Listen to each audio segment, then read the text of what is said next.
Bueno, muy buenas tardes para todos ustedes que ahora se están conectando a la Escuela Bíblica Minutos de Amor. Muchísimas gracias por estar tan pendientes de las clases. Para nosotros es un gran placer, una gran alegría poder compartir con ustedes estas jornadas de formación. Vamos a dar entonces unos minutitos de espera para que se vayan conectando todos nuestros alumnos. Recuerden que hoy vamos a tener nuestro estudio final del Evangelio según San Mateo. Vamos a indagar sobre algunos textos muy importantes. Bueno, el Evangelio completo es muy importante, ¿verdad? Pero hay unos textos que de manera particular nos son pertinentes para esta época y quisiera que los miráramos juntos para extractar la mayor cantidad de tesoros que están allí. Así que vamos a esperar un poco a que lleguen nuestros demás compañeros. Mientras tanto, vamos a ver si pueden escuchar, mientras tanto, una cancioncita.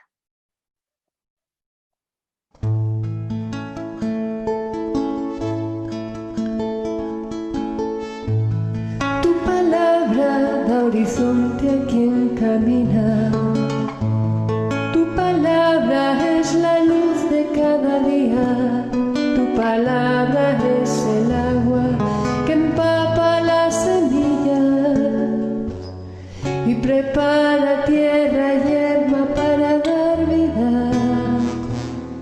Tu palabra es lluvia suave que acaricia. Tu palabra es melodía que me invita a compartirme con quien necesita.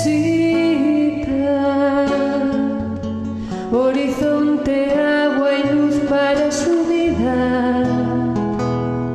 Sembrar, siempre sembrar y creer que llegará la lluvia que fecunda y hace germinar. Sembrar, siempre esperar que la lluvia despierte, que la lluvia despierte, que la lluvia despierte vida que brotará. Tu palabra es para todo el que la escucha, sin reservas ni derechos ni censura. Tu palabra es viento libre, es altura para ver con perspectiva cada duda. Tu palabra da descanso a los cansancios. Tu palabra da refugio a los perdidos. Tu palabra reconforta y quita el frío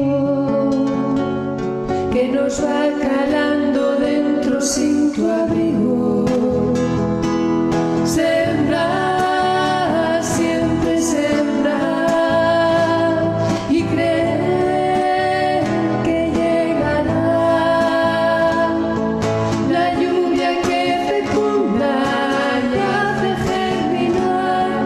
Sembrar, siempre esperar que la lluvia despierte, que la lluvia despierte, que la lluvia despierte la vida que brotará.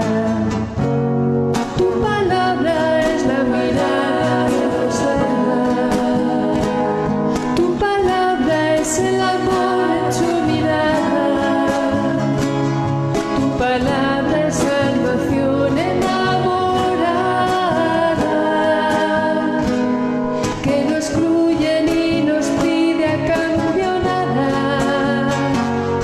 Sembrar, siempre sembrar y creer que llegará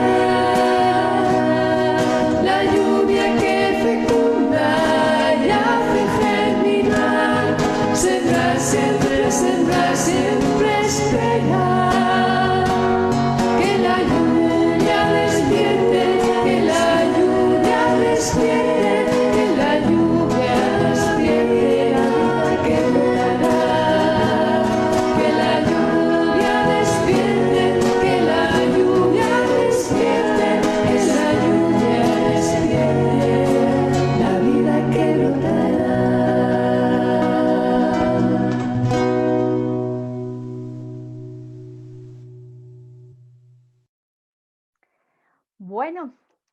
tal esta canción? ¿Verdad que es muy bonita? A mí me gusta muchísimo porque pues nos da el verdadero como modelo de cómo podemos experimentar la palabra en nuestras vidas, ¿no? Nos da unas pautas, unas palabras muy concretas para aprovechar al máximo lo que es la riqueza de la palabra. Quiero saludar a Andrea, a Mari, Luz Dari, Ritadela, María del Socorro. Muchísimas gracias por estar ahí conectaditas con sus comentarios también y a todos los demás que ya nos están viendo. Pues bueno, vamos a seguir en esa tónica de la palabra que, que nos revitaliza, que nos abriga, que nos quita el frío, que nos ayuda a ver en perspectiva cada duda. Vamos a sumergirnos en ella en este momento a través del estudio del Evangelio de Mateo. Así que, porfa, todos y todas con sus Biblias listas, sus libretas para tomar los apuntes y vamos a seguir disponiendo nuestro corazón, nuestra mente, nuestro cuerpo para este momento de estudio orante. Vamos a actualizar juntos la presencia del Santo Espíritu, de Dios que es Padre y Dios que es Hijo, de esta Santa Trinidad, que es la que nos está convocando hoy para sumergirnos en su amor a través de la palabra. Vamos a actualizar su presencia, digamos todos en el nombre del Padre, del Hijo, del Espíritu Santo. Amén. Quiero invitarlos a que oremos con una perspectiva hoy particular. Como ustedes se han podido dar cuenta a lo largo de este estudio, seguir a Jesús y vivir el Evangelio no es algo, digámoslo así, es sencillo en cuanto a que es cercano a nuestra vida, ¿cierto? Pero nos representa retos. Y realmente para vivir a Jesús se necesita estar loco, loco y loca, pero locos y locas de amor, locos y locas por la pasión que invade nuestro interior, por generar justicia, por generar transformación en los lugares donde estamos. Entonces, en ese sentido, quiero que hagamos una oración muy bella que escribieron ya hace algunos añitos, en la que le pedimos al Señor que nos envíe locos, locos con un determinado perfil. Y la comunidad de Mateo cumple muy bien con esta visión de ser locos por Jesús. Entonces los invito a que desde esa perspectiva hagamos nuestra oración. Ya les voy a compartir el texto.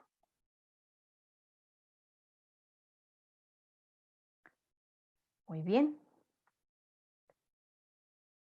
Entonces en esta tónica orante digan conmigo, lean conmigo esta oración que viene a continuación.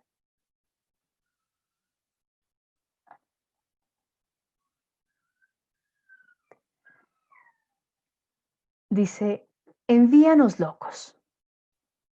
Oh Dios, envíanos locos, de los que se comprometen a fondo, de los que se olvidan de sí mismos, de los que aman con algo más que con palabras, de los que entregan su vida de verdad y hasta el fin.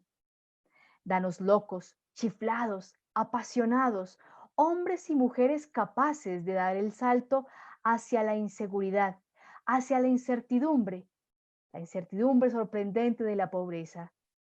Danos locos que acepten diluirse en la masa sin pretensiones de erigirse un escabel, que no utilicen su superioridad en su provecho.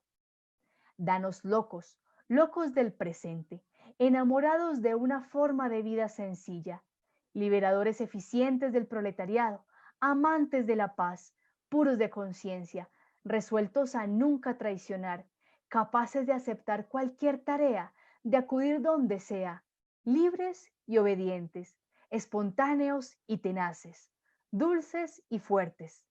Danos locos, Señor, danos locos. Amén. Y finalicemos esta introducción para nuestro momento orante, que va a ser todo el tiempo de estudio que vamos a tener hoy, con la oración que el Señor nos enseñó y cuyo primer testimonio lo encontramos en el Evangelio de Mateo, el Padre nuestro. Padre nuestro, que estás en el cielo, santificado sea tu nombre. Venga a nosotros tu reino. Hágase tu voluntad en la tierra como en el cielo. Danos hoy nuestro pan de cada día. Perdona nuestras ofensas, como también nosotros perdonamos a los que nos ofenden. No nos dejes caer en tentación y líbranos del mal. Amén. Gloria al Padre y al Hijo y al Espíritu Santo, como era en el principio, ahora y siempre, por los siglos de los siglos. Amén. En el nombre del Padre, del Hijo, del Espíritu Santo. Amén. Bueno, muy bien. Entonces yo espero que hoy nos dejemos contagiar por esa locura del Evangelio. Que si aún nos faltaba un poquitico para estar locos por Jesús, pues que ahora sea total la locura. Bien. Seguimos saludando a Arelis, Shirley, María Mercedes, Carmen, María, Victoria Matías, Guillermo.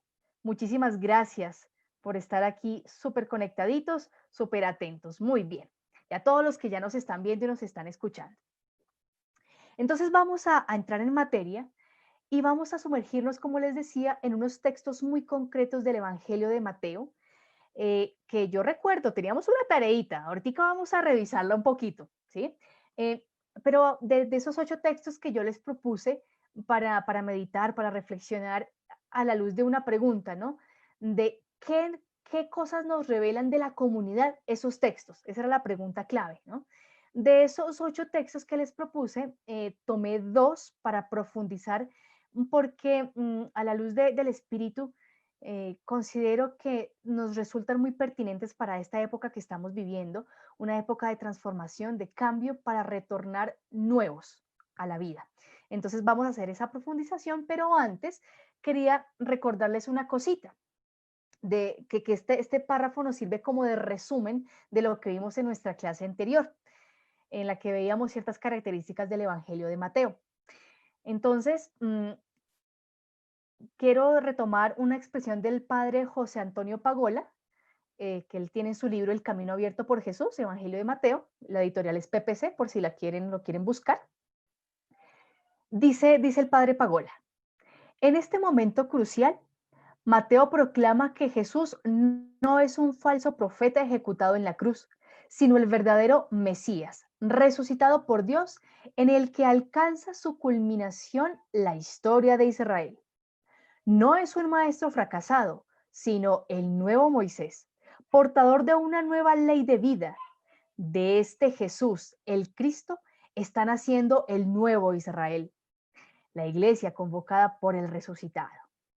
Destruido el templo, Jesús, el Hijo amado de Dios, es la nueva presencia de Dios en el mundo. Entonces, fíjense que con esta expresión estamos retomando una serie de elementos que veíamos hace 8 días respecto al contexto sociológico, político, religioso al cual se enfrentaba la comunidad de Mateo. Veíamos que el texto se escribe alrededor del año 80, 10 años después de que se escribe Marcos. Entonces esto permite una serie de actualizaciones, ampliaciones de la doctrina. Jesús en el Evangelio de Mateo es un gran maestro, es un gran sabio, y la comunidad de Mateo va a decir que Jesús, su maestro, es el Mesías y que en él todas las promesas del Antiguo Testamento están cumplidas y por él se prolonga el pueblo de Dios, ¿no? Marta, buenas tardes, bienvenida, gracias por integrarte. Muy bien. Entonces, este texto nos permite hacer como ese tipo de uniones, de concatenaciones, para que refresquemos eso en nuestra memoria y entremos con esa perspectiva a analizar los textos que vamos a mirar hoy. Entonces, ustedes tenían de tareita, ¿cierto? Mirar estos 8 textos. Bueno, yo les dije que 4, ¿verdad? Que de esta oferta tomaran 4 y los leyeran a la luz de responder esta pregunta. ¿Qué nos dicen de la comunidad mateana los siguientes textos? Entonces, algunos tomaron las tentaciones, otros las bienaventuranzas, otros quizás el Padre Nuestro, otros se detuvieron en la profesión de fe de Pedro, corrección fraterna, otros dijeron, uy, los ayes contra los fariseos, eso está mejor que la novela. Miremos también el juicio final o el envío pascual. Bueno, en fin, me gustaría que ahí en los comentarios, aquellos que hicieron el ejercicio, brevemente me dijeran qué texto tomaron y qué impresión les dio del texto respecto a la comunidad mateana. Entonces, si me cuentan ahí en los comentarios, vamos haciendo una conversación chiquitita al respecto. Bien. Todos estos 8 textos que yo les planteé aquí, pues digamos que forman una especie de columna vertebral de lo que va a ser el Evangelio. Evidentemente faltan secciones muy importantes, como lo son los relatos de la infancia, como lo son el texto de la pasión, o todo el discurso parabólico, ¿verdad? Pero los quise tomar como referencia para que nos ayuden a advertir elementos claves de la enseñanza. Bueno, todavía no se atreve ninguno a contarme la tarea. Bueno, no importa, en la medida que vayamos avanzando, me cuentan la tarea. Entonces, yo quise profundizar en esta ocasión con el texto de las bienaventuranzas, la corrección fraterna y el juicio final. ¿Sí? Mucho más fuerte en las bienaventuranzas y la corrección fraterna. Evidentemente, la idea es que después de que terminemos este ciclo del Nuevo Testamento a nivel introductorio, podamos detenernos en segmentos concretos de cada evangelista para seguir profundizando, porque con este módulo primero, que es la introducción al Nuevo Testamento, a todo el contexto, pues estamos adquiriendo una serie de herramientas que nos van a permitir entrar con más fluidez en los textos. Bien, entonces, antes de iniciar con mi presentación de estos textos, les voy a dar algo que es como el bonus track, unos adicionales, porque siempre nos han llamado la atención. El primer bonus track que les regalo es respecto a los relatos de la infancia que está en el Evangelio de Mateo. Solo 2 evangelistas de los 4 canónicos nos ofrecen elementos de lo que fue la infancia de Jesús, y ambos nos muestran historias distintas. Nosotros, por nuestra costumbre en diciembre de armar el pesebre y todo esto, digamos que en un solo diseño metemos a Lucas y a Mateo, pero quizás pocas veces nos damos cuenta que hay unas cosas del evento que celebramos que le corresponden netamente a Mateo y otras son netamente de Lucas. Por ejemplo, en Mateo nosotros no vamos a encontrar los pastores que van a ver al niño que ha nacido. Eso lo encontramos es en Lucas. En Mateo están los sabios de Oriente, en Lucas no. En Mateo se nos dice que Jesús nace en Belén, pero no nos dice la razón o si vivía en otro lado antes, en fin. En cambio, Lucas nos dice que la familia de Jesús era oriunda de Galilea por una cuestión de empadronamiento, de un censo que estaba organizando el emperador del momento. Tienen que marcharse a Belén porque José era de Belén, allá nace Jesús, y después retornan y se establecen en Galilea. Mateo nos va a narrar una historia distinta, dice que Jesús nace en Belén, eh, por cuestiones de Herodes, ¿no? Desde su envidia y demás, y cuando llegan los sabios de Oriente a buscarla, a verificar dónde se posa la estrella que les anuncia el nacimiento del Salvador del mundo. Entonces, por toda esta situación que se entreteje y que nosotros conocemos, la familia sagrada se ve obligada a marchar a Egipto, y luego de Egipto, cuando ya pasa el peligro en tierra de Israel, retornan, ¿no? a la tierra, a su tierra, pero entonces no viven en Belén, sino que se mudan a Galilea, a Nazaret. Entonces, fíjense que hay una serie de elementos muy particulares en cada uno de los evangelistas, y concretamente a Mateo, ¿qué le interesa con estos relatos de la infancia? Afirmar sí o sí la vinculación mesiánica o con la promesa mesiánica de Jesús. Afirmar que el origen de Jesús tiene que ver con esa línea de la expectativa del Mesías y que Jesús es el Mesías. Entonces, con los relatos de la infancia nos lo va presentando de a bocaditos, de a poquito. Mateo presenta la anunciación a José, Lucas la presenta a María. Entonces, y cuando le presenta la anunciación a José, ¿no? Le dice que no tengas temor de tomar a María por esposa, porque lo concebido en ella es fruto del Espíritu Santo, y allí le lanza la comparación con el profeta Isaías, diciendo que el niño que van a nacer será el Emmanuel, ¿cierto? Entonces, fíjense que hay una serie de detallitos muy particulares en Mateo, porque le interesa vincular a Jesús con esta expectativa mesiánica, como ya les dije, vincularlo sí o sí al pueblo judío, decir Jesús es de nuestro pueblo, ¿no? Y Jesús, digámoslo así, perdónenme la expresión coloquial, arrastra a todo el pueblo de Israel para proyectarlo a través de él hacia una nueva etapa, en donde no solamente Israel va a ser el pueblo de Dios, sino todos los pueblos de la tierra van a ser el pueblo de Dios. Entonces, en este texto de Mateo, de los relatos de la infancia, ese va a ser el énfasis de Mateo. Entonces, también a Mateo le interesa decir que la vida de Jesús en la tierra estuvo desde el principio inspirada por el Espíritu Santo, que lo que hizo Jesús no fue algo de un fanático religioso o de un capricho o de un impostor por ahí. ¿Por qué les digo esto? Porque en el capítulo 1, en el versículo 20, en el anuncio que le hace el ángel a José en sueños, ¿no? Le dice que José, hijo de David, no temas tomar contigo a María, tu mujer, porque lo engendrado en ella es del Espíritu Santo, o sea, desde el principio, desde antes que Jesús nazca, ya está en él el Espíritu Santo. Y todo lo que hagan adelante va a ser inspirado por él. Entonces, eso es un sello de garantía de que Jesús es de confiar, de que Jesús proviene de un linaje de confianza. Ahora, la figura de los sabios de Oriente, y ahí nos tratan de hacer una especie de paralelo, mientras los de su propio pueblo no lo reconocen o lo rechazan, ¿no? Por ejemplo, la figura de Herodes y los sabios de la corte de Herodes rechazan y dicen cómo así que el Mesías va a nacer, etcétera, se ponen a discutir un poco. Los gentiles que son representados en los sabios de Oriente sí están esperando el anuncio y están en búsqueda. Entonces, la inclusión de ellos ahí es una intención muy bonita de Mateo de generar desde el principio esa apertura de la buena nueva de Jesús a todas las naciones. Recuerden que desde la genealogía ya Mateo nos los estaba diciendo, con la inclusión de 4 mujeres, 3 de ellas extranjeras. Y con la huida a Egipto, el evangelista quiere poner una remembranza del Israel cautivo en Egipto que es liberado para llegar a la tierra prometida. Entonces, en Jesús, esa historia de Israel se consuma y llega a la plenitud. Al Jesús retornar a Egipto y salir de nuevo de allí, es como si volviera a validar esa presencia del Dios libertador que en él, en Jesús Mesías, se va a hacer esa liberación completa, plena, para conquistar esa tierra, conquistar la promesa, que en Jesús sería la salvación y el reinado de Dios. Bueno, muy bien, entonces seguimos saludando al Ministerio de Música Huella, seguimos con Luz Úsuga, un saludito, Ana María, un saludito también para ti. Muy bien. Entonces, este era como el bonus track que les tenía allí. Bien, listo. Entonces vamos a profundizar en el primer texto que les propongo yo, las tentaciones.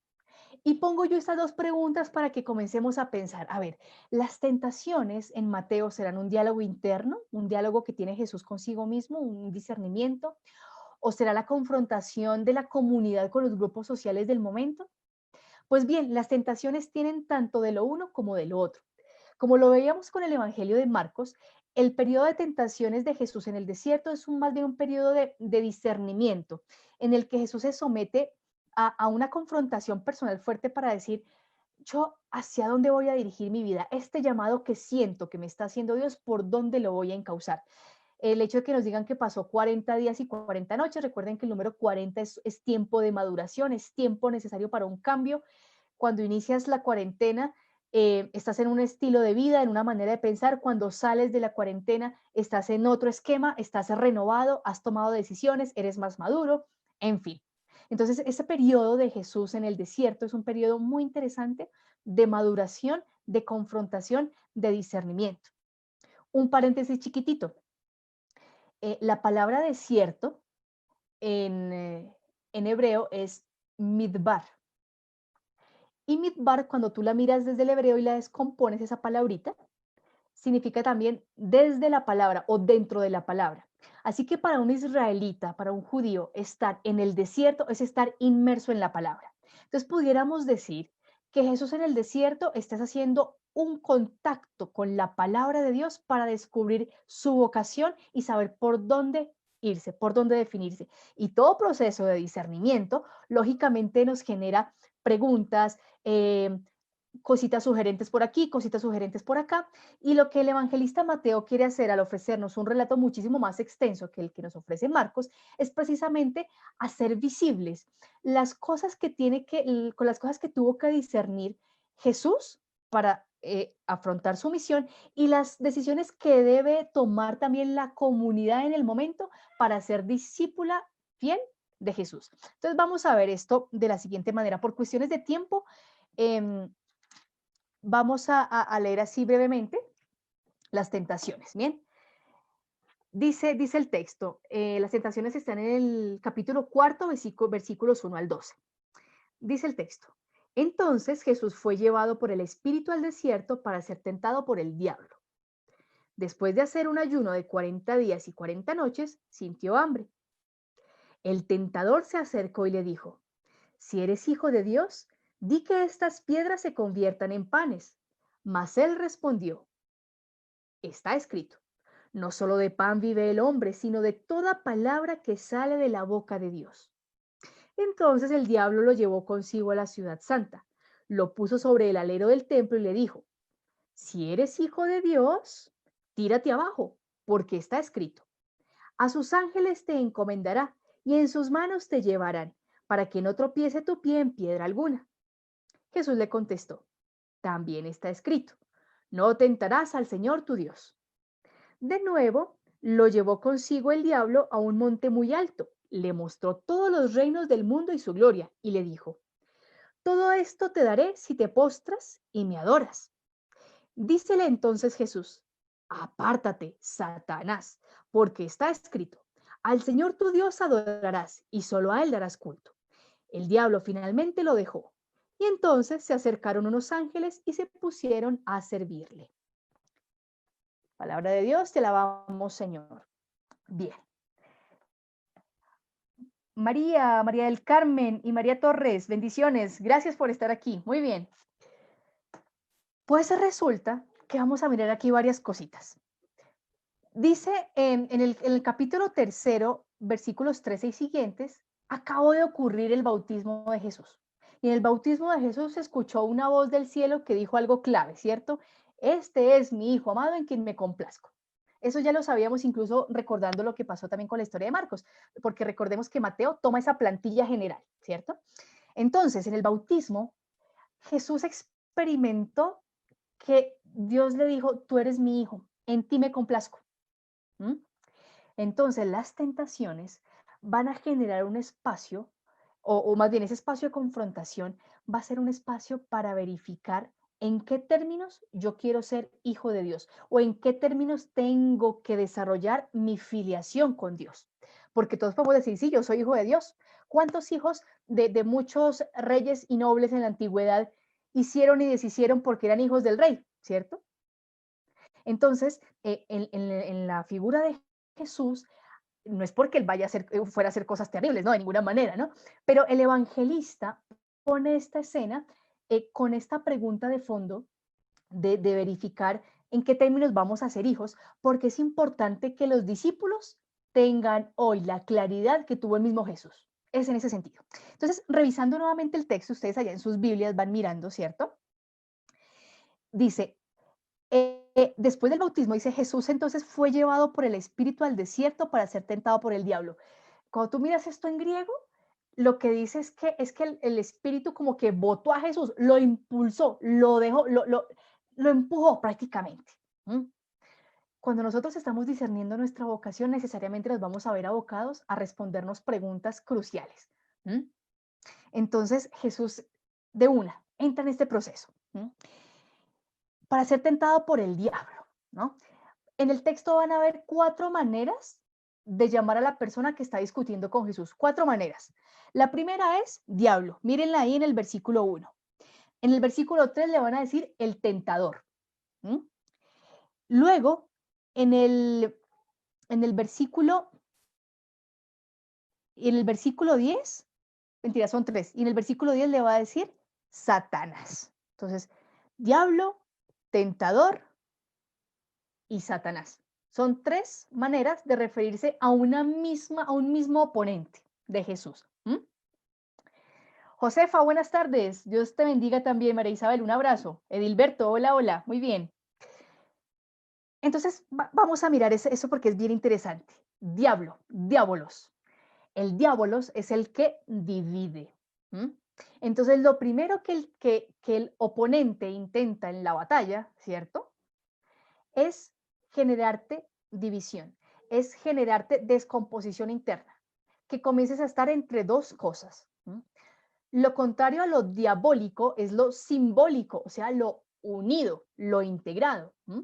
Entonces, el que quiere dividir se enfrenta a Jesús para ver si lo logra dividir, ¿no? Para ver si logra hacerle dudar de eso de que sea hijo de Dios, o de pronto llevarlo a que sea hijo de Dios como de dos maneritas, ¿no? Eso es lo que va a intentar ese diábolos, ¿no? Dividir. Dice que Jesús muy juicioso, después de hacer ayuno, 40 días y 40 noches, el ayuno es una acción externa que nos remite a una expresión interna. ¿Cuál expresión interna? La entera dependencia de Dios. Cuando ayunamos, estamos diciendo que no es lo físico lo que sostiene nuestra existencia, sino que por encima de lo físico está Dios. ¿Mm? Que evidentemente Dios nos da la posibilidad de vivir en un mundo físico, pero sabemos que nuestra vida, su raíz, depende, es de Dios. Esa es la razón del ayuno. Entonces Jesús muy juicioso hizo su ayuno 40 días y 40 noches. Ya explicamos la simbología del 40. Y al final sintió hambre. Surge la debilidad normal en la humanidad. ¿Sí? El que nos digan que tuvo hambre es un indicativo muy interesante. Jesús es un ser humano. Jesús, ser humano, se enfrentó a este proceso. Jesús no le pasaba como a Superman en las tiras cómicas, ¿no? Que por tener ciertos poderes, entonces, si se rasguñaba aquí un poquito, después llegaba con el rayo ese infrarrojo y se miraba a un espejo ese Superman y el rayo reflejaba y pum, se curaba el brazo, ¿cierto? No, en Jesús no pasaba eso. Jesús fue totalmente ser humano, por eso nos comprende y por eso nos ayuda. En Jesús no hubo blindaje de ningún tipo, tampoco usó, como lo que pasa en las películas, ¿no? Los actores que simulan lo que debería ser el actor principal, ¿no? Los extras, los dobles, ¿no? O sea, Jesús fue 100% real, 100% humano, asumiendo este reto que le ofrecía el Padre. Jesús, verdadero Dios y verdadero hombre. Entonces, al evangelista con este pequeño dato nos ilustra eso. Jesús, como ser humano, se estaba enfrentando a esto. ¿Mm? Bien, entonces, dice que el tentador. Entonces, aquí ya viene otra palabra. Y tentador va a estar emparentado con la palabra Satanás más adelante. ¿Sí? En hebreo, digamos que una de las denominaciones de la fuerza opuesta a Dios, digámoslo así, es el Satán. ¿Mm? El Satán. Y el Satán traduce como adversario, como aquel que acusa, aquel que acusa, el que pone trampitas. Hagan de cuenta como aquel que en un juicio se encarga de pasar todo el dossier de todo lo malo que alguien hizo y aunque no haya hecho nada malo, pero pone la astillita, ese es el tentador, ese es el Satán. Entonces dice que el tentador se acercó y le dijo, si eres hijo de Dios, fíjense cómo inicia la pregunta, la certeza del bautizo, tú eres hijo de Dios. Y el tentador comienza a decirle, si eres hijo de Dios, di que estas piedras se conviertan en panes.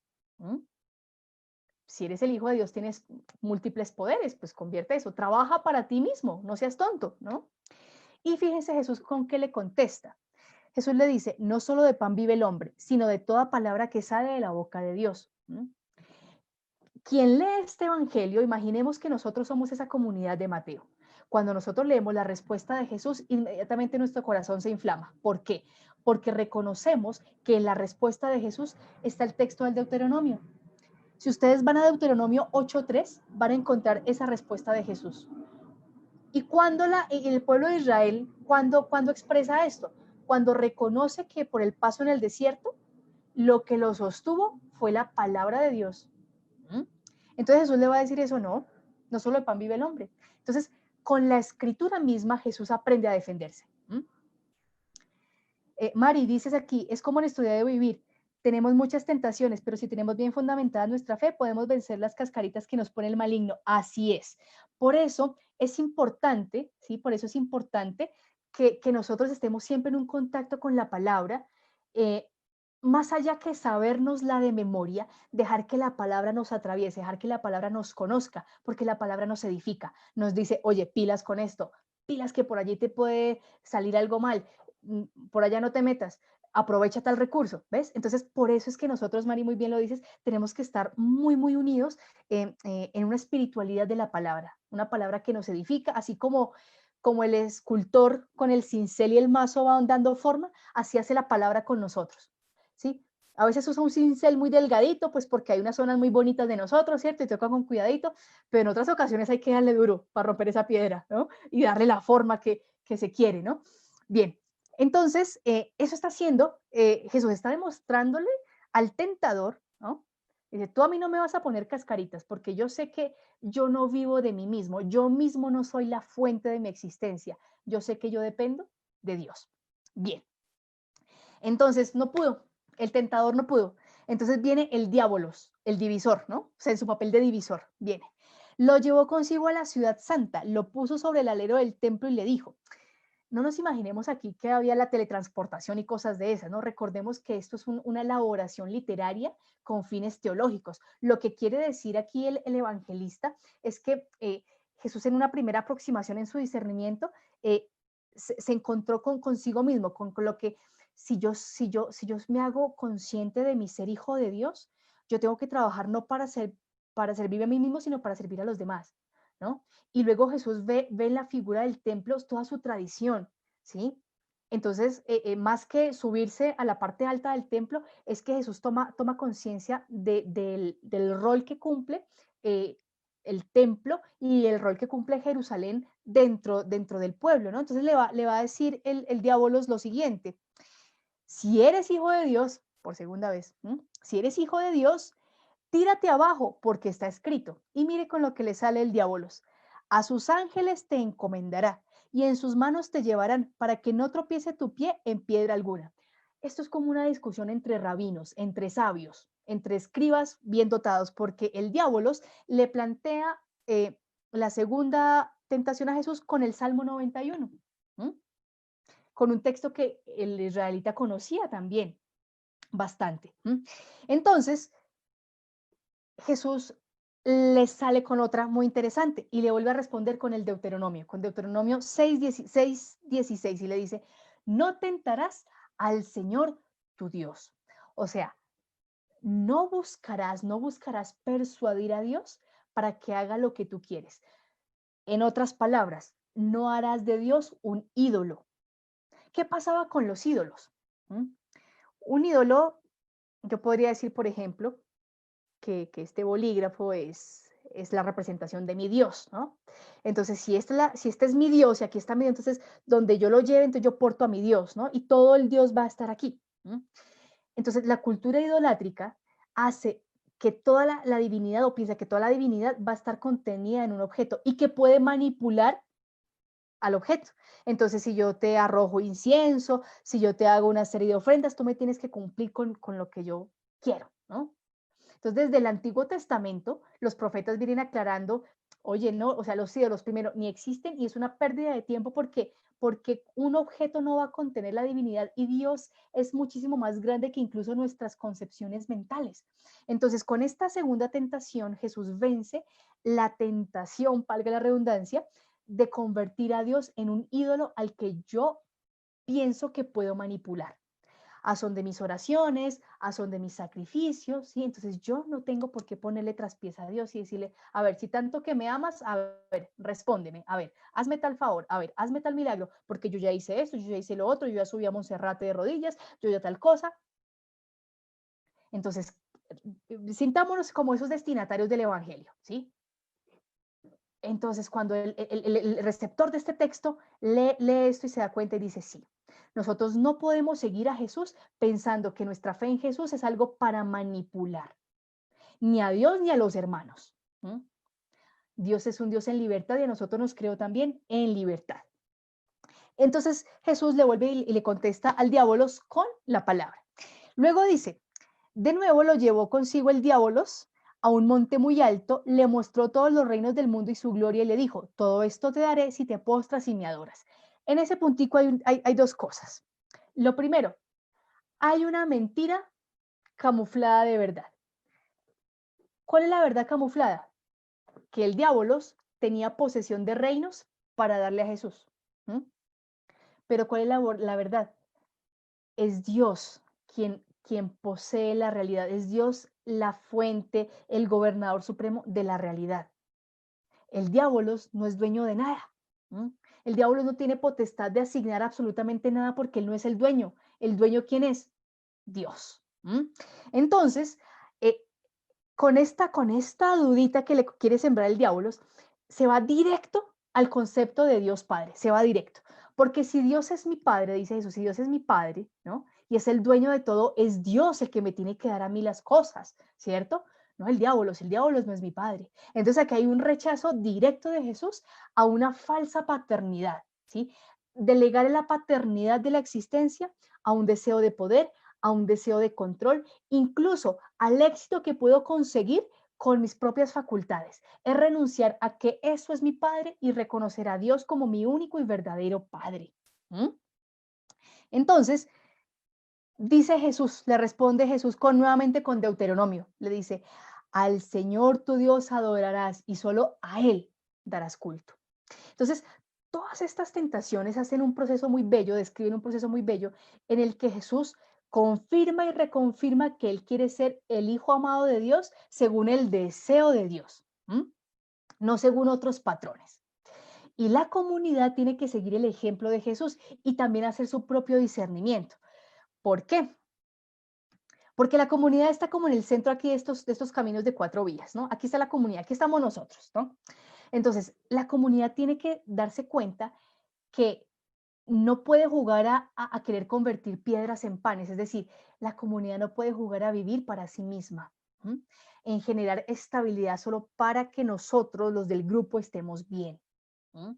En usar mis influencias para que yo y los míos estemos bien. La comunidad comienza a tener clarito eso, reafirma más bien eso que ya ha aprendido y lo reafirma porque lo vio en su maestro. Jesús jamás vivió para sí mismo, siempre vivió para los demás. La comunidad reconoce que saltar del templo es esa tentación de querer manipular a Dios. Entonces, caramba, por ahí no nos vamos a ir. Tampoco vamos a instaurar el reino de Dios arrodillados ante el tentador, porque la comunidad no va a seguir el deseo de triunfo dañando la dignidad de otros, porque ese es el reinado que propone el tentador. Es ese, un reinado apoyado en el maltrato a la dignidad de los demás. Y es en esta última tentación que Jesús le dice, apártate de mí, Satanás, el opositor, el adversario, quítate de mi vista. Y Jesús, ¿cuál vía elige? La cuarta, tú eres mi hijo amado. Ser un pequeño en el Señor, ser alguien que se deja tomar de la mano por el Padre y se deja enseñar el camino. Esa es la ruta que toma Jesús. Y Jesús, ¿cuál es el camino que intuye del Padre? El camino del servicio, de entregarse para restaurar la vida de los otros. ¿Qué tal hasta el momento estas tentaciones? ¿Cómo la ven? ¿Cómo ven este panorama? Es un bonito ejercicio que nos lleva a evaluar cómo estamos, en qué nivel estamos o cómo estamos desarrollando nuestro discipulado, ¿no? Y la idea es estar muy atentos a esos 3 tipos de tentaciones que nos pueden llegar en cualquier momento. Y que llegue la tentación no es malo. Si somos seres humanos, llegará la tentación, ¿cierto? Lo que hay que estar es atentos para no dejar que nos metan goles, ¿no? Y Jesús nos da una pista. Haga raíz en la palabra, porque la palabra nos pule, la palabra nos perfila, la palabra nos conforma según el deseo de Dios. Bien. Ahora bien, cuando logramos salir victoriosos, digámoslo así, de esas tentaciones, ¿no? Viene el camino de las bienaventuranzas como el perfil del discípulo. Es ese perfil, como esa hoja de vida, a ese derrotero al cual está llamado todo seguidor de Jesús para que siga por el camino que Dios le ha planteado. Las bienaventuranzas las encontramos en el capítulo 5, versículos 1 al 12. Nosotros vemos las bienaventuranzas y todas dicen, ¿no? Bienaventurados tales, bienaventurados, bienaventurados. Esto en griego se dice makarioi. Y makarioi pues traduce felices, gozosos, dichosos, ¿no? Pero es una alegría, no es una alegría eufórica, no es una alegría cualquiera. Es una alegría que se produce gracias o que es fruto gracias a lo que Dios puede dar o a lo que Dios puede hacer. Por eso es que hay alegría, porque nos permite percatarnos de la acción de Dios. Entonces, en este texto nos presentan, vamos a verlo como 2 grupos de bienaventuranzas. En las primeras bienaventuranzas vamos a encontrar, ustedes me siguen, estoy en el capítulo 5, versículo 3. La primera bienaventuranza dice, bienaventurados los pobres de espíritu, porque de ellos es el reino de los cielos. ¿Sí? Vamos a leer ese es como poseen. De ellos es el reino de los cielos, ¿sí? La segunda bienaventuranza de este primer grupo dice, bienaventurados los mansos, porque ellos poseerán la tierra. Bienaventurados los que lloran, porque ellos serán consolados, y bienaventurados los que tienen hambre y sed de justicia, porque ellos serán saciados. Entonces, fijémonos aquí en varias cositas, ¿sí? Fijémonos en varias cositas. Primero, la primera bienaventuranza está en presente, o sea, en un ya. Bienaventurados, alegres, felices, los pobres de espíritu, porque de ellos es el reino de los cielos. Y este presente es un presente permanente, ¿sí? De ellos es permanentemente el reino de los cielos.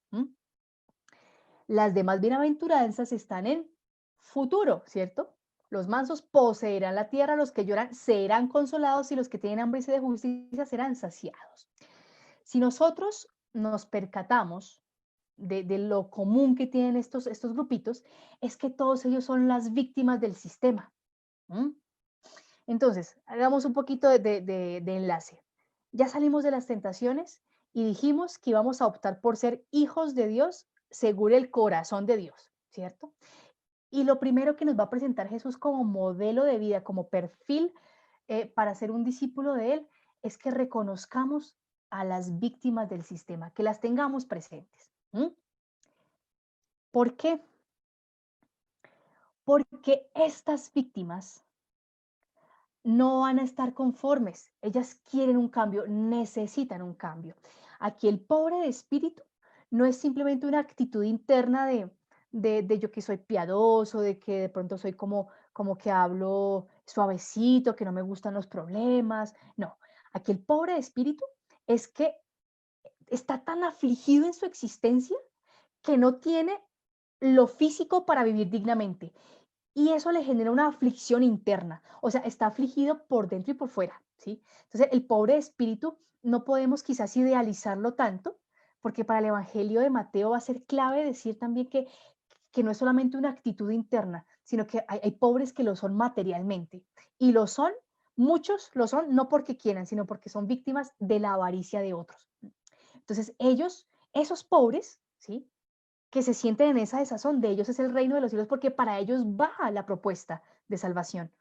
Y no hablamos aquí de los que están desprovistos únicamente del pan o del techo, de aquellos que están desprovistos de amor, de aquellos que están desprovistos de una buena palabra, de aquellos que están desprovistos de la esperanza.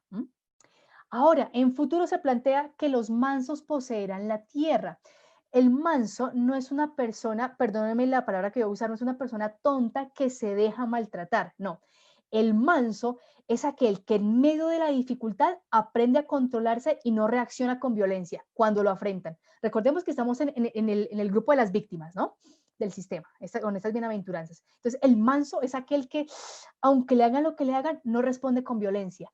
Aprende a ser amansado, aprende a que la mano de la vida que lo está tocando, aprende a fluir con lo que viene, pero eso no quiere decir que se deje maltratar y que esté conforme, no, sino que aprendió a no responder con la misma moneda. Entonces, ellos, los que son capaces de frenar la ira, son los que pueden vivir en la tierra. Me refiero en un contexto, ¿no? Son los que pueden vivir en comunidad, ellos. Ahora, bienaventurados los que lloran porque serán consolados. El llanto es la expresión de un dolor muy fuerte, ¿cierto? Lloramos cuando un familiar parte, lloramos cuando alguien muere, lloramos cuando nos hacen daño, cuando nos sentimos traicionados. Entonces el llanto es como el grito del alma, ¿sí? Y llorar es necesario. ¿Qué pasaba en la cultura grecorromana? Llorar era signo de debilidad y de poco honor. O sea, si tú llorabas, demostrabas que no tenías fuerza interior, que te faltaba, ¿no? Y fíjense aquí el ideal que propone Jesús. Bienaventurados esos que son capaces de expresar lo que sienten, de aquellos que no son indolentes, que se conduelen de lo que les pasa, lo exteriorizan y que incluso son capaces de llorar por lo que a otros les está pasando. A esos que lloran y son vos, tendrán consuelo, hallarán consuelo. Bien, los que tienen hambre y sed de justicia serán saciados. Estos que dicen, La vida no puede ser esto. La vida tiene que ser algo más allá. Esos que tienen hambre y sed de justicia tendrán su recompensa. Esto quiere decir que esta población de víctimas no es una víctima que dice, pobrecito yo y ya. Es alguien que dice, esto no está bien y necesitamos un cambio. Necesitamos que alguien nos dé la mano para ejercer un cambio porque queremos cambiar. Entonces, este primer grupo de bienaventuranzas, que nos describe el evangelista Mateo y que lo pone en boca de Jesús, y lo pone en boca de Jesús en la montaña porque Jesús va a ser ese nuevo Moisés, ¿no? El gran maestro. Entonces aquí comienza la nueva ley. En estas 4 bienaventuranzas se nos va a mostrar cómo Dios toma partido por aquellos que no son nada ante el mundo. Aquí es Dios dando la cara por su gente.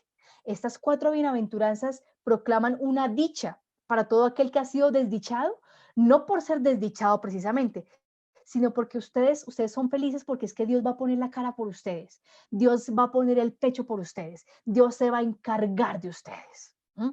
Él los va a representar. Él. Y la figura de quién los va a representar? De Jesús.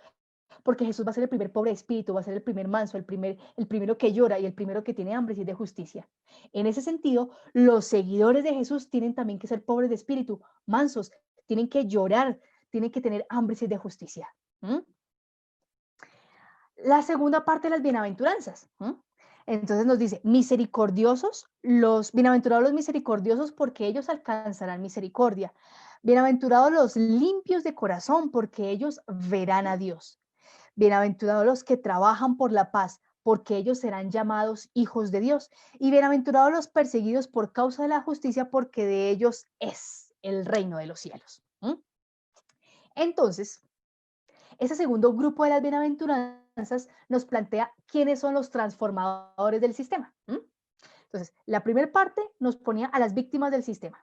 Ahora nos va a plantear quiénes son los que van a ayudar a transformar el sistema. Primero, los misericordiosos. El misericordioso ayuda a transformar, porque el misericordioso ama con las entrañas de Dios. Esto es un proceso.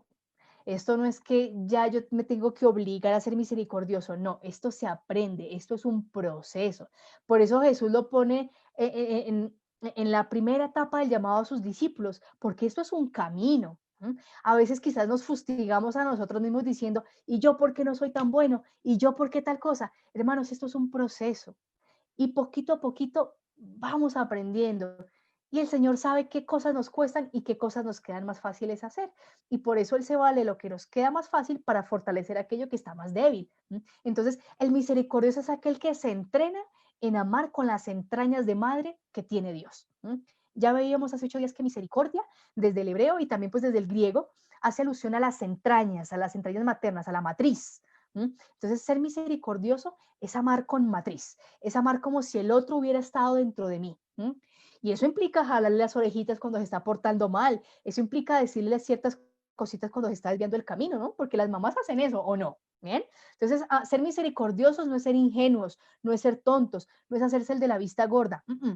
Es amar como si el otro fuera mi hijo. Y si el otro es mi hijo, yo quiero lo mejor para él. Bien, ese es el primer transformador del sistema. Segundo, los limpios de corazón, porque ellos ¿qué van a hacer? Van a ver a Dios, van a contemplar a Dios. Este segundo grupo está todo en futuro también, ¿no? Es un proceso, es un camino. El corazón es la sede de los sentimientos, es de hecho la conciencia. En la antropología bíblica el corazón es la conciencia, porque con el corazón se piensa, con el corazón se decide, con el corazón se plantean los sueños, todo eso pasa en el corazón. Entonces, si tú tienes un centro de pensamientos, un centro de sentimientos, un centro de sueños limpio, podrás reconocer a Dios a tu paso y podrás ver dónde Dios te llama y podrás ver cómo Dios te pide que ayudes a los demás. Cuando hay un corazón limpio, cuando un corazón no está limpio, vemos tantas cosas que suceden hoy en día, de maltrato, de violaciones, de asesinatos, de corrupción, en fin. Y así como con las tentaciones, que son cositas que comienzan chiquitico y después se nos vuelve grande, lo mismo pasa con la limpieza del corazón. Uno comienza a dejar entrar una basurita así de chiquita y si no la barrió en el momento, eso después se nos convierte en una cosa así grandísima. Por eso es importante, ¿sí? Yo la primera, también me llamo a mí misma a hacer eso. Todas las noches es importante hacer nuestro examen del día, para ir limpiando el corazón y decir, uy, en tal aspecto yo fui envidiosita. Sí, sí, me dio envidia que fulanita hablara mejor que yo, sí, pero a ver, todos estamos llamados a servir a Dios, entonces, chao envidia. Y así con otras cositas, porque todo comienza por pequeñito y por sutil, y después se nos vuelve una cosa grandísima. Para ver a Dios hay que tener limpieza en el corazón. Los pacíficos, los que trabajan por la paz, serán llamados hijos de Dios, porque y la paz entendida también desde el concepto bíblico, la shalom, es el bienestar en general. ¿Sí? Es un bienestar total a nivel de salud física, emocional, espiritual, afectiva, financiera, con el entorno de tu casa. Todo eso implica tener paz, es tener una vida armónica, una vida digna. El que trabaja por la paz es llamado hijo de Dios, porque es aquel que es capaz de proveerle a los demás lo que Dios quiere para sus hijos. Y Dios quiere para sus hijos lo mejor. Los perseguidos por la justicia tienen el reino de los cielos. Bienaventurados esos que son perseguidos por la justicia porque poseen el reino de los cielos. Y ustedes ya se dieron cuenta de algo muy interesante, ¿cierto? Que las bienaventuranzas abren y cierran con expresiones en presente y lo que está dentro está en futuro. Quiere decir que cuando nosotros vamos construyendo eso que está en el interno de las bienaventuranzas, el ser misericordioso, limpios de corazón, pacíficos, ¿no? El llorar, el ser amansado, el tener hambre y sed de justicia. Cuando vamos trabajando en eso, vamos haciendo que la realidad del reino sea palpable en cuanto hay una pobreza de espíritu, como ya la vimos, y una acción, un compromiso concreto por la justicia. Entonces, como estas segundas bienaventuranzas nos presentan a los transformadores del sistema, aquí nos está diciendo el evangelista que el discípulo toma partido en la instauración del reinado de los cielos. No se queda cruzado de brazos a ver Dios qué se inventa, él toma partido. Y el discípulo entonces no puede ser alguien apático, no puede ser alguien que diga yo no quiero, a mí no me interesa, ¿no? El discípulo de Jesús, ¿por qué? Porque Dios fue el primero en comprometerse. Eso es como cuando estamos en una avalancha y uno dice, ¿dónde está Dios? ¿Dónde está Dios? Y Dios está con el overol puesto, con el casco y la linterna acá, rescatando personas. Allá está Dios. Y nosotros, ¿y dónde está? Allá está Dios. ¿Y qué nos está diciendo el Señor? Desde el barro, vengan, vengan, comprométanse con la realidad. Y así con diferentes situaciones. Dios es el primero en involucrarse. Y desde allá es que nos llama. Dios no nos llama a servirle desde lo estático, desde donde no hay molestia, desde donde todo ángeles y querubines. Dios nos llama desde la realidad para que nos comprometamos. Allí nos está esperando. Bien. Entonces, como les decía yo, en la bienaventuranza de la pobreza de espíritu y de los perseguidos por la justicia están en presente. Entonces quiere decir que aquí hay un itinerario muy interesante, porque nos están invitando a que pasemos de ser víctimas a protagonistas del cambio. Y los misioneros tienen que reconocerse habitados por Dios y tienen que reconocerse como extensión del amor de Dios. Bien, eso es algo clave ahí. Ellos tienen que reconocerse, el misionero tiene que reconocerse como que él es una prolongación de lo que Dios está haciendo. Mari, tú nos comentas, solo nuestra fe nos hace limpios de corazón. Y Mari también nos dice, la palabra nos alimenta y nos conforta y nos ayuda a seguir y ser testimonios ante los demás. Sí, Mari, así es. Nuestra fe y una fe traducida en esa adhesión al Señor nos garantiza pues el ser limpios, el ser misericordiosos, todo esto. Ahora bien, ya pasamos por dos niveles, ¿no? Tentaciones, donde ya hicimos una decisión, bienaventuranzas, donde nos dicen hay que tomar un compromiso serio por la justicia, por restaurar las vidas rotas, porque Dios es el primero que lo está haciendo, y ahora nos van a decir, oye, ¿cómo vamos a vivir con los otros? Con la comunidad. Porque a veces el problema no es tanto con los de fuera, sino con los más cercanos, con los de la misma casa. Entonces el evangelista Mateo le interesa instruir a su comunidad respecto a cómo vamos a vivir con los otros que son de nuestra misma casa, la corrección fraterna. Entonces vamos a irnos rápidamente al capítulo 18 del Evangelio de Mateo, ¿sí? En los versículos 15 y siguientes, 15 al 18.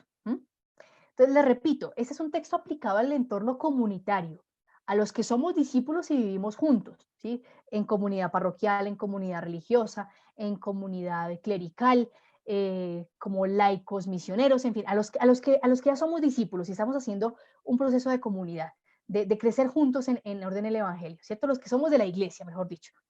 Porque respecto a los de fuera, al comportamiento respecto a los de fuera, ya en el capítulo 5, versículos 44 y 48, Jesús lo dijo, ¿no? Que frente a los de afuera, y que en ocasiones se suelen llamar los enemigos, hay que tener una actitud benévola, ¿no? Que esto rompe con todo esquema. Rápidamente voy a leer lo que dice Mateo 5, 44, que dice: habéis oído que se dijo, amarás a tu prójimo y odiarás a tu enemigo. Pues yo os digo, amad a vuestros enemigos y rogad por los que os persigan, para que seáis hijos de vuestro Padre Celestial, que hace salir su sol sobre malos y buenos y llover sobre justos e injustos. Entonces, respecto a los de afuera, ya tenemos una directriz, una orientación. Frente a los de afuera, desearles el sumo bien. Desearles el sumo bien. Ay, que es que me mira mal, que es que me dice, desearles el sumo bien, porque tú tienes que ser la alternativa, no tienes que sumarle más problemas a lo que ya vemos, tú tienes que ser la alternativa. Entonces, cuando tú deseas bien, comienzas a generar todo un movimiento que incluso hace cambiar al más tirano. Entonces, el capítulo 18 nos va a decir cómo tenemos que comportarnos entre nosotros. Y ante todo, el discípulo de Jesús debe buscar para sus hermanos el bienestar y buscar el rescate de la persona, rescatarla de todo aquello que la deshumaniza, rescatarla de todo aquello que les hace daño.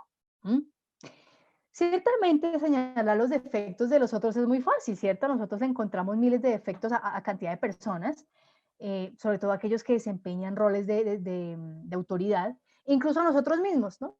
Somos rapiditos para señalar nuestros defectos, pero caminar un tiempo con aquel que se ha equivocado y ayudarlo a transformarse, eso es lo que marca la diferencia, porque no cualquiera está dispuesto a jugarse la vida por rescatar a un hermano, no cualquiera.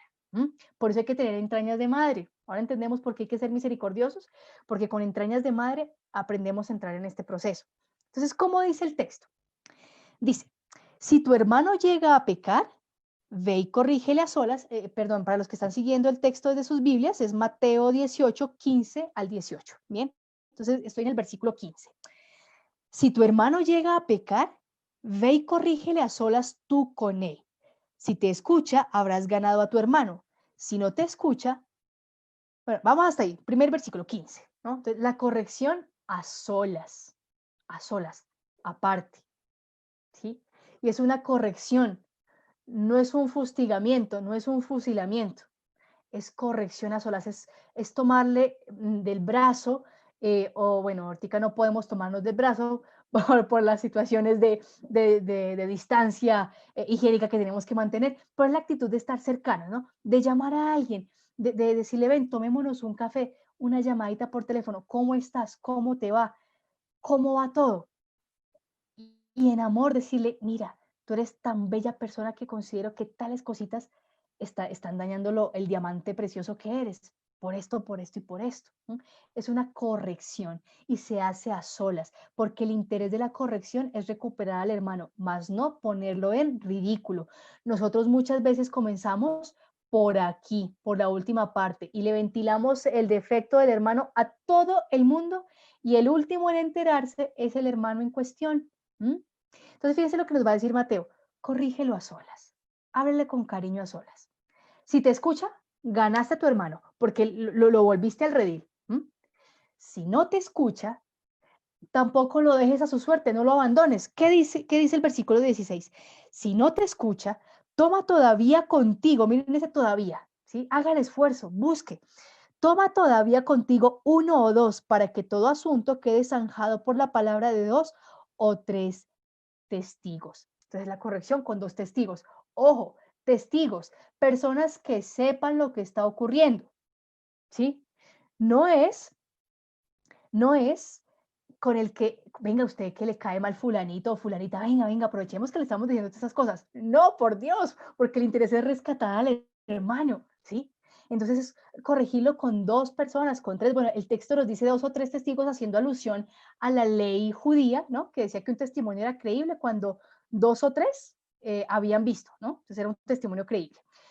Pero es apóyate de un hermano que sepa lo que le está ocurriendo a aquel que tú quieres ayudar, ¿m? Para que entre los 2 o los 3 o los 5 lo ayuden a salir adelante, no a hundirse más. Entonces, aquí dice Rita Adela, la corrección fraterna es un desafío para el discipulado de Jesús, ya que la clave de acercamiento es la pureza de nuestro corazón, sin juicio, sin crítica, sin maltrato. Así es. Y misericordia y limpieza de corazón van muy unidos. Mari nos dice, Juli, buscar la manera de acercarnos a nuestros hermanos sin juzgar, sin regañar, solo pedir al Espíritu Santo mucha sabiduría para llegarle, así es, porque siempre el principio es rescatar al otro. Entonces, si desoye a los testigos, ¿sí? Si aquella persona que conoce el problema que tiene este hermano que queremos rescatar, si con él no, aún la persona insiste o persiste en que está actuando bien o en que su manera de proceder es la correcta, entonces si no escucha a esta persona, llamen a la comunidad y todo es corrección, corrección, corrección, rescate con la comunidad. Ya hay momentos en los cuales hay situaciones que no solamente perjudican a uno o dos, sino que ya puede llegar a perjudicar a más personas. Y ahí las comunidades, en nuestras parroquias, en nuestras comunidades religiosas, en nuestras familias, debemos estar muy atentos, en las comunidades laborales también, porque en los lugares de trabajo hay comunidades, ahí tenemos que estar muy atentos cuando socializamos esto con la comunidad, porque se trata es de rescatar a la persona, no de fustigarla. Y tiene que hacerse con un tacto tan grande, porque no queremos destruir a nadie. Lo que buscamos es cortar con el mal que está ocurriendo, pero rescatar a nuestro hermano. Oye, y si aún así no escucha, ¿ah? Es que como dirían las abuelas, cerrado, ¿no? Y pasa la tranca por dentro, ¿no? Entonces, dice, si les desoye a ellos, pero dice la comunidad, y si también desoye a la comunidad, o sea, es como un punto de, wow, ese es el colmo, ¿no? Pero si llega a pasar, si desoye a la comunidad, considéralo como al pagano y al publicano. Ojo, esto no quiere decir como, échele tierrita, deje así, ya se perdió. No, señores. Trátalo como uno que está afuera. ¿Y se acuerdan cómo nos dijo Jesús que tratáramos a los de afuera? Ajá, orando por ellos, bendiciendo a los que nos perseguían, amándolos. Entonces, si este hermano nuestro no nos atiende, ni a mí, ni a mi compañero que le dije algo, ni a la comunidad, entonces tratémoslo como alguien que aún necesita instrucción, que quizás no hace completamente parte de la casa y necesita más cuidado. Dice Rita de la corregir como quisiéramos que nos corrigieran a nosotros mismos, con amor, eso es, sí, es una técnica muy buena, ¿no? A mí cómo me gustaría que me dijeran las cosas. Si yo sé que a mí si me entran de una diciéndole, oye, tú hiciste esto mal y a mí eso me ofusca, a mí me gusta más que pronto me entre con un chistecito y luego ahí ya me cuenten la cosa, pues usar esas mismas estrategias con los otros, porque si yo soy consciente que todos somos hijos de Dios, todos somos sagrados, ¿no? Entonces, fíjense este camino y la corrección fraterna tan hermoso, porque nos permite hacer una construcción muy bella en la comunidad. Si nosotros en la comunidad aprendemos a amarnos y a corregirnos de esta manera, imagínense lo que podemos enseñar a los de afuera. Si lo hacemos, con el tiempo quedarán muy pocos de afuera y todos serán de la casa.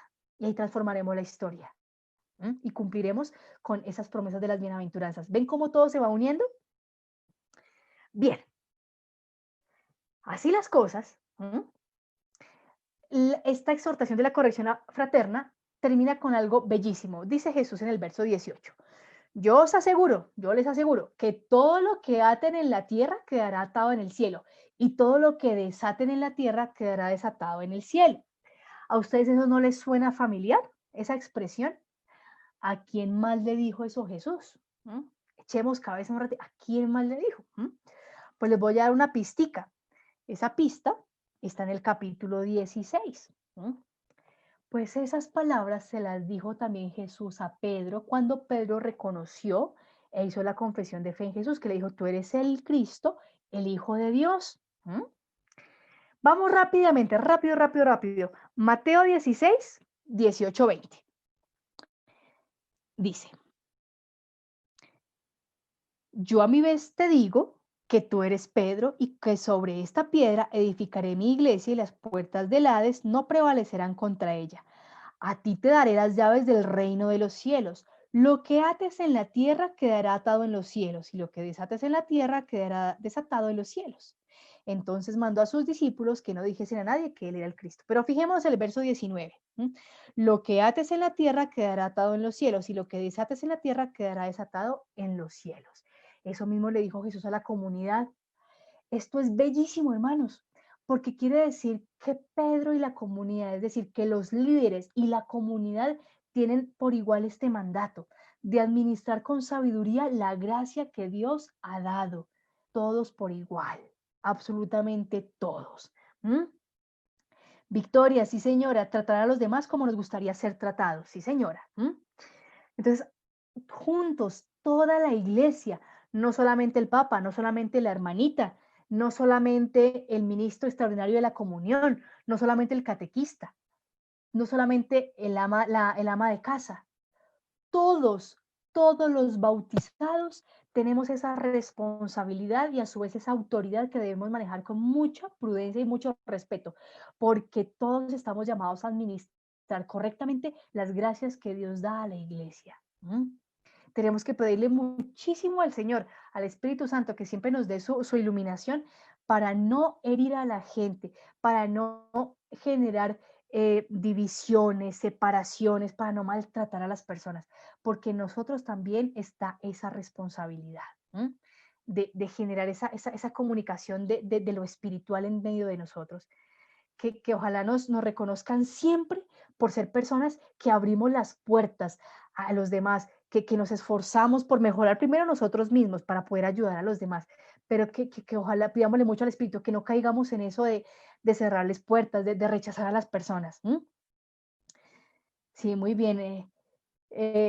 Héctor, necesitas un abrazo, te mandamos un abrazo. Ah, no, mentiras, tú le vas a dar un abrazo a alguien. Muy bien, Héctor. Vivian dice, sí, es importante aprender a entender cuándo nos corrigen. Ajá. Luces, con mucho gusto todas estas enseñanzas. Sí, señora. Y ahora vamos a entrar entonces en el punto del juicio final. Después de haber vivido todo esto, ¿no? Este recorrido que hemos hecho así como a amplio modo, en el juicio final, nos van a certificar que el hacer caridad, sembrar la justicia será lo definitivo. ¿Por qué? Porque Jesús es el Emmanuel, es el Dios con nosotros, es Dios en el mundo. Jesús es Dios en el mundo. Así que Jesús es la manera en que entramos en contacto con el Padre, ¿cierto? Y el juicio final, en Mateo 25, 31, 46, ustedes van a leer, nos dice que Jesús estuvo siempre presente en los pequeños y vulnerables. Entonces, si Jesús es Dios en el mundo, cada vida de cada pequeño es también Dios en el pobre, en el mundo, o sea que cada persona es un templo. Cuando yo entro en contacto con una persona, estoy entrando en contacto con el Señor, con el Dios que está habitando en él. Por eso cada quien es sagrado, cada persona es sagrado. En nuestras parroquias tenemos el altar, ¿cierto?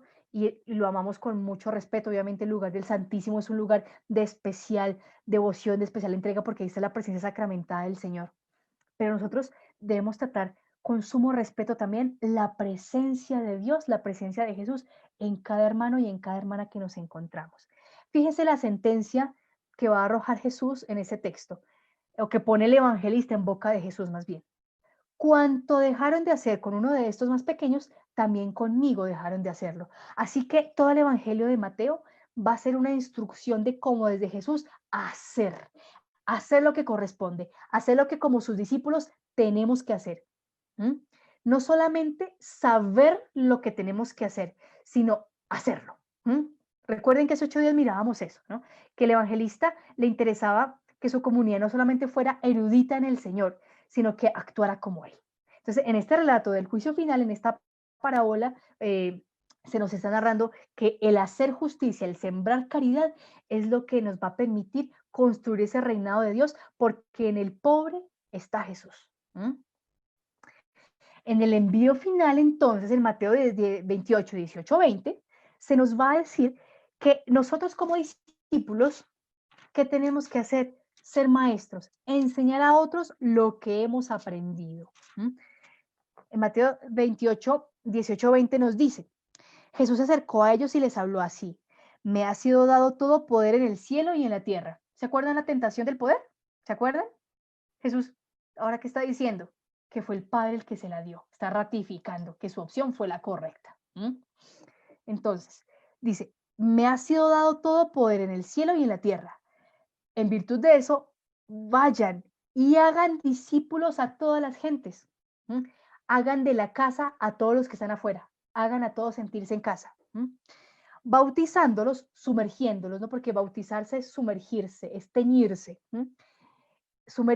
Bautizándolos en el nombre, imagínense, en todo lo que implica el nombre, la fuerza, la potencia, la misión, en el nombre del Padre y del Hijo y del Espíritu Santo. Para la comunidad mateana, este ejercicio de la Trinidad ya era clarísimo. Y enseñándoles a guardar todo lo que yo les he mandado. O sea que cuando nosotros le enseñamos a otra persona a seguir a Jesús, es como si nosotros volviéramos a hacer el camino.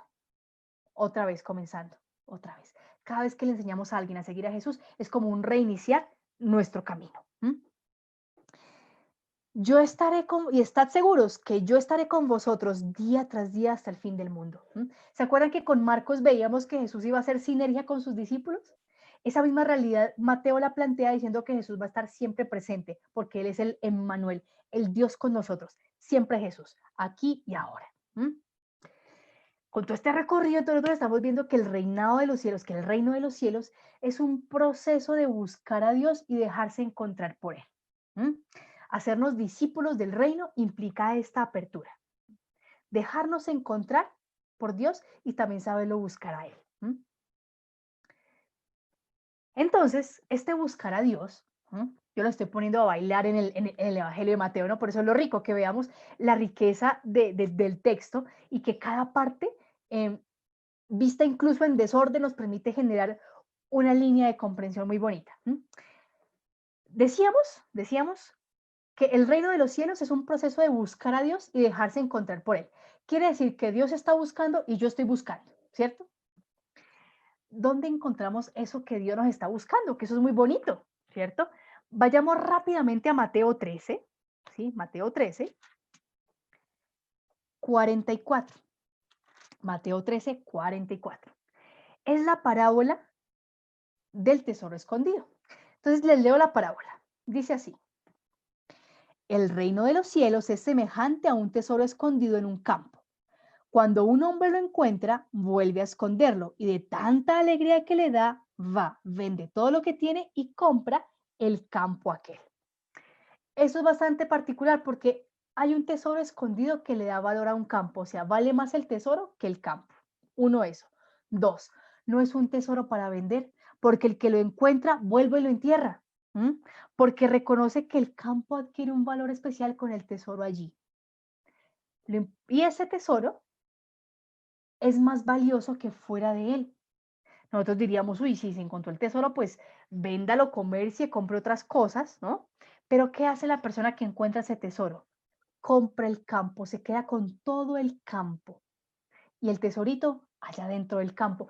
Eso es muy sugerente, ¿cierto? Pues nosotros podemos ver que el campo es nuestra existencia. Y Dios está como el tesoro dentro de nosotros.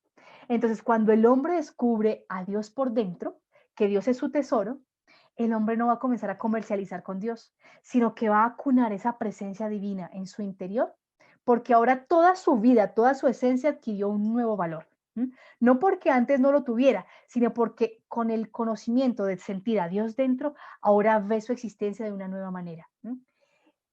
Que el texto nos diga que la persona adquiere el campo, quiere decir que cuando reconocemos a Dios, le damos a Él la autoridad para que nos enseñe a adquirir nuestra vida, a integrarnos, a potenciarnos, a desarrollarnos.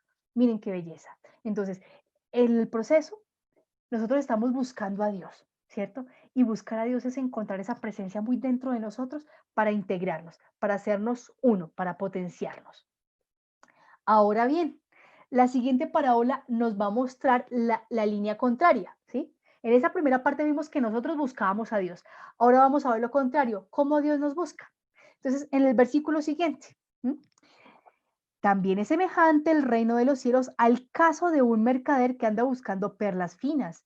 Cuando encuentra una perla de gran valor, va, vende todo lo que tiene y la compra. Entonces, fíjense que según el texto, el reino de los cielos se parece a la situación, al caso de un mercader que anda buscando perlas finas.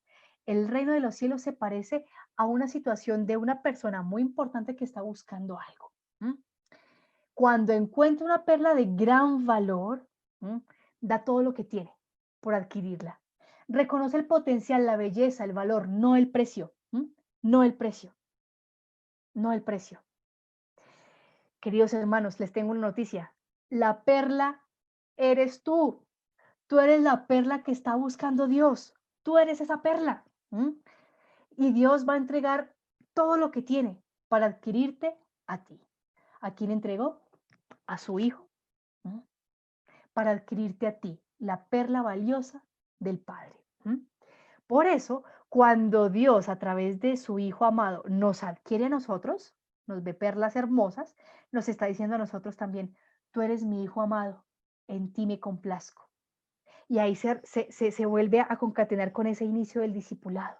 De si yo soy el Hijo amado de Dios, tengo que hacer camino de discernimiento, tengo que vivir según las bienaventuranzas, tengo que preocuparme por transformar esta sociedad, tengo que buscar el rescate de mis hermanos, tengo que dejar que Dios habite dentro de mí y que yo habite también dentro de Dios. Entonces, este recorrido que nos plantea Mateo, este recorrido, es un itinerario hermoso en el que reconocemos a Dios como lo supremo de nuestra vida y que ese reconocimiento nos involucra de plano con la transformación de la sociedad desde el corazón misericordioso del Padre. En ese sentido, entonces, el reino de los cielos es un movimiento muy interesante en el que Dios lo da todo. ¿Para qué? Para restaurar la humanidad herida. Y en el que el hombre lo da todo. ¿Para qué? Para construir un mundo según el corazón de Dios. El reino de los cielos es un trabajo en equipo. Dios lo da todo y yo lo doy todo. Y en el centro que está, Dios lo da todo y el hombre lo da todo en la persona de Jesús, movidos por el Espíritu Santo. Sin Espíritu Santo no hacemos nada. Así como el Espíritu estuvo presente en la vida de Jesús desde el principio, también el Espíritu está presente en nuestra vida desde el principio, para que podamos darlo todo en ese proceso de colaboración en la instauración del reino de los cielos. Así que el reino de los cielos es una realidad que estamos viviendo ya, aquí y ahora, pero está en permanente construcción. Dios está haciendo su parte. A nosotros miremos qué nos falta. ¿Estamos haciendo algo? Claro que sí. Estamos haciendo muchas cosas. Pero preguntémosle, Señor, ¿qué más puedo hacer? ¿Qué otra cosita puedo hacer? Es necesario tomar decisiones. Pero estas decisiones las vamos a dejar ya como introducción para la próxima clasecita, porque se trata, o rápidamente se las digo, hacer este proceso que vimos acá implica tomar decisiones, ¿cierto? Asumir ese camino de verificar nuestra fidelidad y cortar y arrojar lejos lo que no nos conviene, ¿sí? Por eso Jesús en el capítulo 18 va a decir, si tu mano o si tu pie te es ocasión de tropiezo, córtatelo y arrójalo de ti. Aquí no está diciendo que póngase manco, que póngase tuerto, no. Nos está diciendo, tome decisiones y lo que no le sirve, corte, sáquelo de su vida, ¿sí? Porque es preferible que usted hoy tenga que tomar una decisión para cortar con una relación que no es sana, para cortar con un trabajo que no es sano, para cortar con una actitud que no es sana, es mejor que lo haga ahorita y que no después usted se vea manipulado por eso y que se encuentre lejos, voy aquí a minimizar esta partecita, ¿sí? Y que usted después se encuentre lejos del bienestar, de la paz, de la comunión y del amor. Por eso hay que tomar decisiones a tiempo, en el momento indicado. Cortemos con aquello que no nos está haciendo bien. Para eso hay que discernir, diferenciar y no ser motivo de escándalo para los otros. Entonces la pregunta, ¿qué decisión vamos a tomar nosotros? Hay que optar por Jesús. Por eso, como decíamos en la oración, hay que estar locos, apasionados por su evangelio, apasionados por su presencia en medio de nosotros.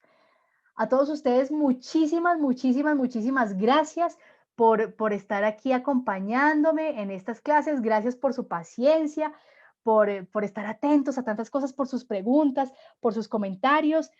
Mari, María Isabel, Lucinia, muchísimas gracias a todos ustedes, Héctor, Vivian, en fin, a todos los que en este momento se han conectado y que están ahí permanentemente en nuestras clases. Recuerden que eso también va a quedar subidito al nuestro canal de YouTube por si quieren volver a ver la enseñanza, la clase, o si quieren compartirla alrededor del día sábado.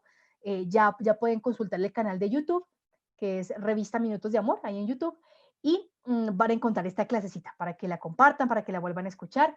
Recuerden que me pueden enviar sus comentarios o sus preguntas al correo infominutosdeamor@gmail.com y estaremos atentos para atender sus inquietudes, sus consultas, sus felicitaciones, sus abrazos, sus sugerencias, en fin, todo lo que nos quieran contar.